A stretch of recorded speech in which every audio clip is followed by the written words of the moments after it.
Ironically enough, there's a reason why I picked this championship to be on the line. Because as of last night's Raw, it does seem like the 24/7 title has been scrapped and put to rest. In my opinion, the 24/7 title could have been something more than what the company let it out to be. And it just never was given the opportunity to show what it could be.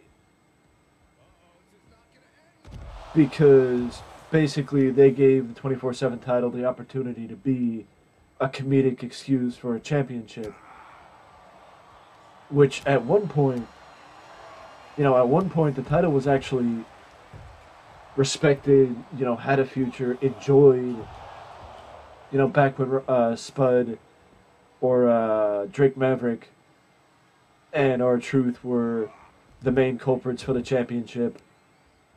Back when Jinder Mahal was a main guys for the championship. Um, there was a time when the title had a future. I thought when Riddick Moss, uh, who was at the time somebody just fresh up from NXT, was holding the belt, I thought it was the best possible way to use the belt. It was getting somebody who doesn't usually never had TV time. It was giving them TV time. It was giving them the opportunity to, branch out and just slowly but surely be integrated into the product. Unfortunately, it didn't go anywhere. And then slowly but surely the 24/7 title started floating back to irrelevancy. I think that also allowing the underutilized women's wrestlers like Dana Brooke, like at one point Nikki Cross, Tamina, integrating R-Truth with Dana Brooke. It was a great way to use the belt, but at the time, it was just too, how do you put it? I don't want to say passe, but it's like, it was past its prime. It wasn't where it should have been, and it wasn't given the space that it could have had. It could have been the social media title. It could have been the title that was specific to house shows. Like it could have been branded as a specific title, but it was never given that opportunity like it could have been. Because the one thing I don't understand is WWE has all the opportunity in the world to use social media to their advantage right now, like they used to back in the day while social media was in its infancy.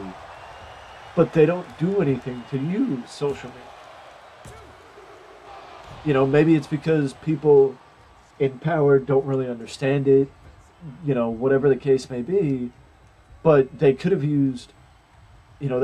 had the 24/7 title become like a house show title, where it was defended at house shows. And it was like a tool to get people to go to the house shows, because you'll see the 24/7 title and you'll see, random occurrences that happen with the 24/7 title. But, the nutty comedic side of the belt was put on the shelf to make it more of a legitimate title, when the fact of the matter is, from the start, it was never a legitimate title. It was never a legitimate title. It was never meant to be considered a legitimate title, in my opinion. Um, but also alongside that, I just found out fantastic news. And the fantastic news I just found out was that as of earlier today, AEW's Fight Forever video game will be featured on a Xbox Game Pass whenever the game does come out, as a day one release on the Game Pass. So it is not only an advantage to those who have the Game Pass, but it's also a perfect way to release the first the game title under the AEW banner, and it would, in my opinion, help give more exposure to AEW, because those who may not watch TV that often would love to see a wrestling game come out during the year. You know what I mean? And it would give people the opportunity to play as talent like Adam Cole, like Alistair, Malachi Black, like maybe even CM Punk. Accomplish matches that you would never thought to that you may not be able to accomplish now, because either somebody's injured, or somebody's not with the company anymore, or somebody may not be featured in the same role that you would feature them in. It gives you the opportunity to play Booker with AEW, and it would also give people who may not watch television the opportunity to be exposed to the product. And also, it's a very easy way to gain some more attention and traction for AEW, giving those who have access to the Game Pass early access to the game, to where they don't, where they can test it out before they purchase it, because games are not on the Game Pass forever, they're on the Game Pass temporarily. Which, I have Xbox Game Pass, so this means the ever-present question of will I play Fight Forever, the answer is yes.